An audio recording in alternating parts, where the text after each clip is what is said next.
Olá, chegamos aqui à parte final, terceira parte dessa semana 23, cobrindo aqui os salmos de 92 até 99.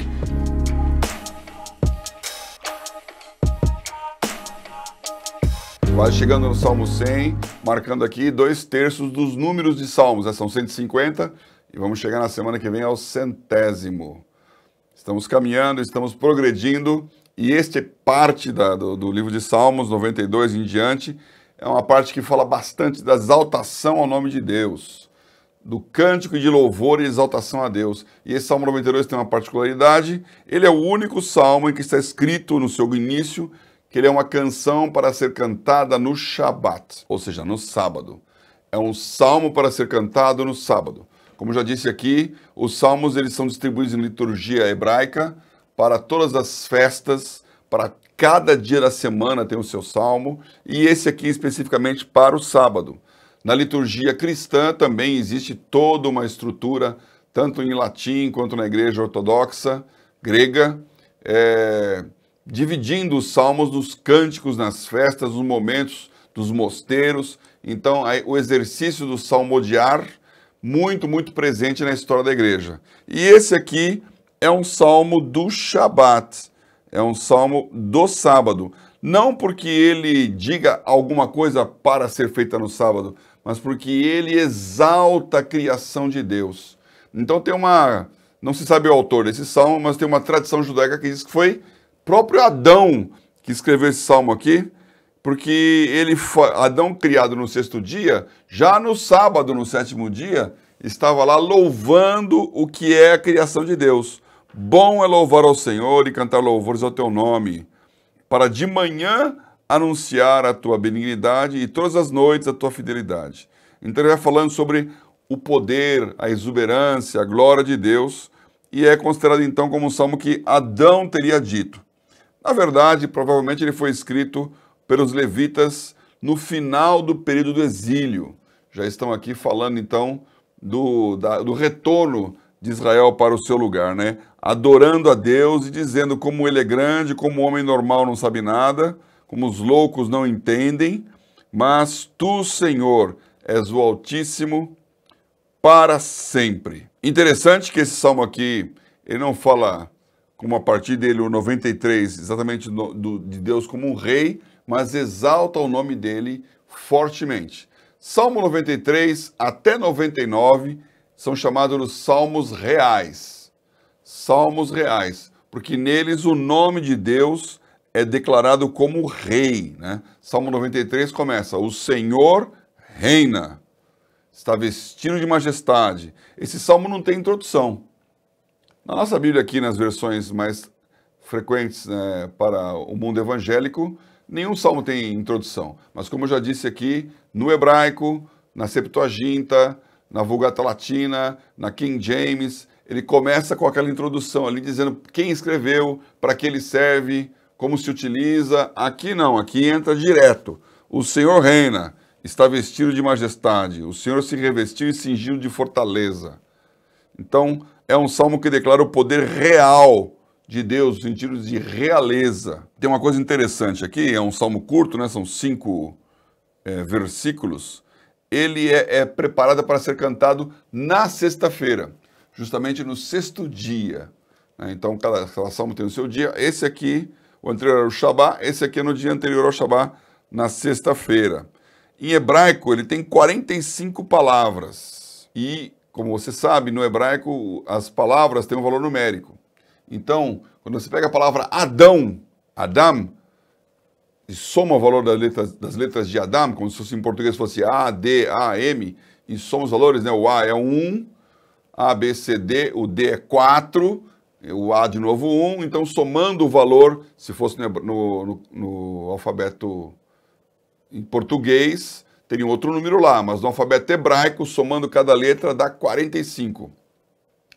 E 45 é o número de palavras desse salmo. Então eles fazem essa analogia, dizendo que é um salmo da sexta-feira, valor numérico da palavra Adam, exaltando o poder de Deus. Salmo 94 é uma coisa interessante, ele fala aqui: ó Senhor Deus, a quem a vingança pertence. Ó Deus, a quem a vingança pertence. Mostra-te resplandecente. Então, essa repetição é uma coisa bem hebraica, né? Para dar ênfase na palavra, quando você repete algumas vezes a mesma coisa. Deus é o Deus que é dono da vingança. Não é o homem que tem que se vingar, é a Deus que vai ser dado o poder da vingança. Minha é a vingança, eu retribuirei, diz o Senhor. Então esse salmo é um salmo que é real, né? Ele exalta a Deus como dono, como rei, como que controla todas as coisas, mas dá para ele o poder dessa vingança. A vingança pertence ao Senhor. Salmo 95. Salmo 95 é um convite à celebração, né? Vinde, cantemos ao Senhor, cantemos com júbilo a rocha da nossa salvação. Salmos, vocês ficam lembrando das músicas, e que eu, então, sou um privilegiado por conhecer alguns músicos que fizeram grandes canções aqui, como o Asaf, né? Que fez essa aqui. Eu vou falar de um outro no salmo seguinte aqui. Nossos amigos, né? Em latim já fala tudo, né? Venite exultemos. Ou seja, é um salmo que está exultando a Deus e convidando o povo. Venha, vinde, cantemos ao Senhor. Exultemos, porque Ele é a rocha da nossa salvação. Esse salmo também não está escrito no começo quem escreveu ele, não tem o autor. Mas ele tem uma coisa interessante, porque ele repete aqui ó, no versículo 7, ele fala assim, porque Ele é o nosso Deus e nós, povo do seu pasto, ovelhas da sua mão, se hoje ouvirdes a sua voz. Não endureçais o coração como em Meribá e como no dia da tentação no deserto, quando vossos pais me tentaram, provaram-me e viram a minha obra. 40 anos estive desgostado com essa geração e disse, é um povo que erra de coração e não tem conhecimento nos meus caminhos. Por isso, jurei na minha ira que não entrarão no meu repouso. Ou seja, esse salmo aqui está fazendo clara referência ao momento de reclamação, de tentação a Deus em Meribá, quando o povo perdeu a chance de entrar na Terra Prometida, não é? No ano 2 estavam lá e reclamações. Então, falou, não entrarão no meu repouso. 40 anos de deserto. E esse texto aqui, exatamente esse texto, ele é citado no livro de Hebreus. Vamos lá, se você for em Hebreus 4, ele dá o autor, olha que interessante. Então ele vem a exatamente esse ponto aqui de dizer, não endureçais como no deserto, né? Ele diz assim, então no capítulo 4 de Hebreus, li a partir do versículo 7. Determina outra vez um certo dia, hoje, dizendo por Davi, muito tempo depois, como está dito, hoje, se de ouvires a sua voz, não endureçais o vosso coração. E aqui o autor de Hebreus está falando sobre o dia de hoje, né? O dia que se chama hoje. Não endureçais o vosso coração como o povo no deserto. E ele vem aqui então citando o Salmo 95. O interessante disso é que esse dia de hoje também é sexta-feira. Ou seja, nós estamos no último dia antes do Shabá de Deus, do milênio. Então, se você olhar na criação, Adão é o dia 6, o dia do homem, o dia 7 é o dia do descanso, é o dia do milênio. Olhando escatologicamente, nós estamos no dia de hoje. Não endureçamos o coração enquanto é posse dia, porque logo virá o descanso, que é o Shabá, que é o sábado. E quando entrar o descanso, você não tem mais chance de escolher. Então esse salmo está falando, enquanto é hoje, se converte. Enquanto é hoje, se arrependa. Enquanto é hoje, acredite que Deus tem um plano de te colocar na Terra Prometida. Porque só vai entrar no descanso quem acreditar. Só Josué e Caleb. Vai ficar 40 anos aqui no deserto. Então esse salmo tem uma referência muito forte sobre o momento que nós estamos vivendo. Não murmure. Não murmure. E quando chegarmos em Hebreus, mas vai ser lá no final do ano, nós vamos voltar a esse tema. Eu quero entrar agora no salmo seguinte, que é o Salmo 96. Não sei você, né? Como eu já disse aqui no vídeo anterior, Salmo 91 é o mais conhecido, é o Salmo da proteção, é o Salmo do exorcismo, é o Salmo da Bíblia aberta em cima da estante, no meio da mesa, para que tudo fique calminho. Mas o Salmo 96 é um salmo que eu gosto muito. E ele tem a ver porque ele é um salmo de louvor e adoração, e ele foi usado ao longo de toda a história da igreja como um cântico, porque ele fala: cantai ao Senhor um cântico novo, cantai ao Senhor todos os moradores da terra, todos os povos, né? Ele inspirou Handel a fazer o seu cântico, Salmo 96. Inspirou Mendelssohn. Mendelssohn também é um outro grande autor de música clássica, né? Handel, Mendelssohn, e inspirou Bomilcar. Conhece Bomilcar? Bomilcar, é o meu Nelson Bomilcar, grande amigo. Nelson, que em 2005, 2006, durante uma fase de estudo do livro de Salmos na Faculdade Teológica aqui em São Paulo, um grupo de pessoas ali estudando os Salmos, né? E aí então ele chega em casa e, cheio daquilo que Deus tinha falado naquela aula maravilhosa, escreve essa canção. Salmo 96, talvez uma das músicas mais cantadas pela igreja brasileira hoje, né? Cantai ao Senhor um cântico novo, cantai ao Senhor toda a terra. Anunciar entre as nações a sua glória e entre os povos as suas maravilhas. Se a minha voz estivesse melhor, eu até cantava aqui para você, né? Essa música permeia nossa memória musical religiosa cristã evangélica, né? É um cântico de louvor a Deus. Não foi só o Nelson também, não. Tem um outro aqui, que o Salmo 96 e o Salmo 98, que nós vamos mais para frente, inspirou uma das músicas mais cantadas no mundo de Natal, né? Que em inglês chama Joy to the World, né? Cantai que o Salvador chegou, né? Música de Natal. O Isaac Watts escreveu ela em 1719, tornou-se um hino conhecido no mundo inteiro, todo o Natal nos Estados Unidos, na Inglaterra e nos países também, porque tem essa versão em português, se canta essa música, né, Joy to the World, que é baseada também aqui no Salmo 96. Então você vê como uma coisa, ela inspira a outra. É uma grande inspiração. E esses salmos que eu estou falando aqui, o 93, 94, 95, 96, eles estão no código bíblico mais antigo que se tem presente. Já falei isso, mas é bom repetir, né? A Bíblia foi escrita 2.000 anos atrás. Não, 2.000 anos é Jesus. 3.000 anos atrás, mais ou menos, né?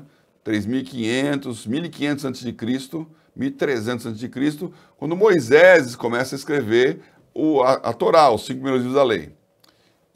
Mas é bem escrita mais para frente, 1000 a.C., quando vêm os levitas e justamente documentam essas coisas aqui com o livro de Salmos, documentam as histórias que Moisés tinha escrito, uma tradição oral que tinha passado. Agora, nenhum desses livros escritos há 2.000, 3.000 anos atrás existe hoje. Então nós não temos o original. O que nós temos mais perto do original são os códices de Alepo, do século X, né? E depois o código de Stalingrado, né? De São Petersburgo, de 1000 e alguma coisa, 1008, 1010. Então você vê que texto original, que você vai lá e olha o texto ali da Bíblia, você tem de 1000 anos atrás. E esses textos originais estão nessas partículas aqui do Salmo. Então, Salmo 96 está lá no Códice de Alepo. É interessante. Século X é 900 depois de Cristo. Então, desde então, a igreja canta. Os judeus cantam, porque o Códice de Alepo é da Torá, né? É uma versão da Bíblia em hebraico. E os cristãos cantam também no latim e no grego. Salmo 96. Também o Salmo 97, viu? Ele é igualzinho aí na sua estrutura. Também é um salmo real, né? O Senhor reina, regozije a terra, alegrem-se as muitas ilhas. E ele também tem o mesmo estrutura, o mesmo modelo do Salmo 96. Talvez não seja tão conhecido porque não é tão bem cantado assim, mas ele fala a mesma coisa. A luz semeia-se para o justo, a alegria para os retos de coração. Alegrai-vos, ó justos, no Senhor, e dai louvores em memória da sua santidade. A adoração a Deus na sua santidade. Muito bem. Salmo 98. Salmo 98 é também um dos salmos que o Isaac Watts usou para criar o Joy to the World, né? Mais textos aqui do próprio Salmo 98. E é uma exaltação à santidade de Deus. É muito, muito forte isso. Você vê, Deus é santo, Deus é separado. Cantai ao Senhor um cântico novo, porque Ele fez maravilhas, a sua destra e o seu braço santo lhe alcançaram a vitória. Já vou lembrar de novo aí do cântico que o próprio Nelson também fez sobre esse salmo aqui, Salmo 98. E ele termina dizendo assim, olha, brame o mar e a sua plenitude, o mundo os que nele habitam, os rios batam palmas, regozijem os montes, perante a face do Senhor, porque vem julgar a terra. Com justiça julgará o mundo e o povo com equidade. Salmo de força da adoração a Deus, Salmo 98. Chegando ao final aqui, Salmo 99. Salmo 99 tem uma coisa interessante aqui. Ele é o último dos salmos reais, né? E exalta também a santidade de Deus.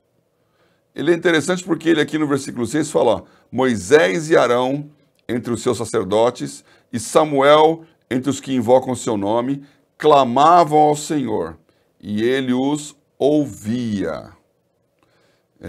Só ler o último versículo, exaltai ao Senhor nosso Deus e adorai-o no seu santo monte, porque o Senhor, nosso Deus, é santo. Então, forte exaltação à santidade. Quando ele fala aqui de Moisés, Arão e Samuel, é o único salmo que junta esses três personagens bíblicos num lugar só, né? Ele está dizendo que Moisés e Arão, como sacerdotes, e Samuel estavam entre aqueles que invocavam o seu nome e clamavam ao Senhor e eles ouvia. Eles eram intercessores. Intercessores. Moisés, junto com Arão, marcando o início do momento em que o povo se constituía, não é? A estruturação de uma nação, e eles, como líderes daquela nação, não eram reis, não eram governadores, não eram imperadores, não eram donos, eles eram intercessores. O papel sacerdotal é de clamar a Deus em nome do povo, intercessão. E Samuel, o último juiz, o último profeta, antes de tornar-se rei Saul, né? Então começa o período do reinado, ele é o último desse momento da história de Israel em que não há ninguém mandando no povo, mas sim alguém intercedendo perante Deus pelo povo. Papel de conexão, papel sacerdotal. Eu acho isso muito interessante. A estrutura de uma nação é a estrutura de alguém que interceda a Deus por ela. Muito, muito, muito legal isso. Eu não estou colocando aqui um rei para mandar em mim. Eu não estou colocando aqui um ditador para dizer o que eu tenho que fazer. Eu não estou colocando alguém que é posto em nome de Deus, porque o rei e os reis absolutistas chegaram a esse máximo, né? Os reis deuses, né? Eu sou Deus, né? Deus me colocou aqui. Eu sou o enviado de Deus e é do meu direito mandar em você. Então é um governo em que o seu titular se sente dono do povo e não intercessor do povo perante Deus. Quando nós vemos a estrutura mais democrática moderna aqui, que vem de coisas inglesas, né? Eu sempre falei isso em outras reuniões, quando você vê a palavra prefeito, que em inglês é mayor é de maior, né? O maior. Foi na Idade Média, no século XIII, século XIV, em que a burguesia, que era o povo que não estava debaixo da estrutura feudal de vassalagem ao senhor feudal. O senhor feudal era aquele senhor que Deus lhe deu o direito de mandar em todo mundo. O rei tinha o direito divino de ter tudo a seu dispor. Mas aí surge a burguesia. E a burguesia, então, ela quer se representar diante do rei. E o rei só ouve o clero, que é a igreja, e a nobreza, que são o Senhor e Sheldai, os seus títulos.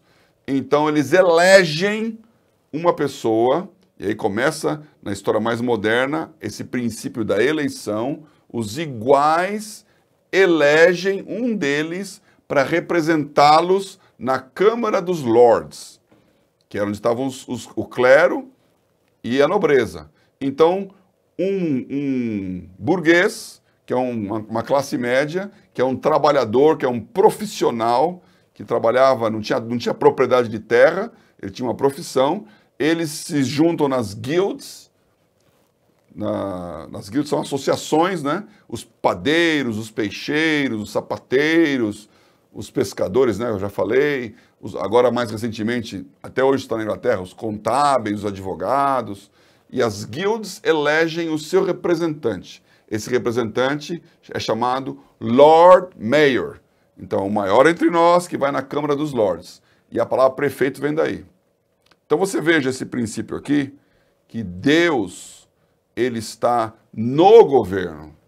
E o nosso representante vai interceder por nós. Que bom seria se nós tivéssemos representantes que não estão pensando em se locupletar, mas sim interceder a Deus como representantes do povo diante dele para o nosso benefício. Vamos orar pelos nossos representantes, vamos orar por pessoas que se entendam nessa posição e não na posição de donos. E quando você lê aqui o Salmo 99, lembre-se disso. Deus é santo e nós louvamos e adoramos apenas ao seu nome.